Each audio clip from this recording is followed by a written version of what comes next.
everyone, this is Emma from the Philippines, sharing with you my reflection on today's gospel with the theme of humble faith. If they will not listen to Moses and the prophets, they will not be convinced, even if someone rises from the dead. While reading Luke's gospel, I remember my experience of forgetting my faith. It became clear to me 5 years ago when I first entered the honors class that there was only one purpose in my life, and that is to become an honor student. Whatever means I had to take, I always had to become an honor student as a form of personal satisfaction. With this ambition, I neglected my health, chores, relationships, hobbies, and even faith in God. And every Sunday after Mass, we would dine together as a big family to eat lunch, and I would always feel miserable and guilty thinking about Mondays and the many Jews and short tempered people I have to interact with.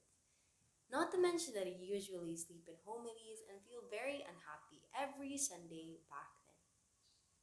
They, Moses and the prophets, let them listen to them.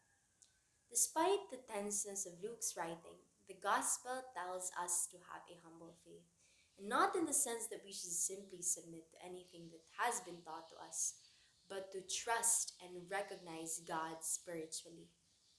Our faith encourages us to acknowledge God in His daily presence and apply His mercy and gifts to this world. And amidst all this chaos, we shouldn't forget that there is hope for kindness and change, and ultimately, be that hope. Have you ever had experiences when you lost your faith in God? And what could have been the reason for this loss of faith? How are you developing your spirituality and practicing around it now? I hope that today's gospel sheds light on our humble faith, that we may always recognize God's presence and providence spiritually and never take for granted the moments of discernment, change, and kindness that we can extend to others.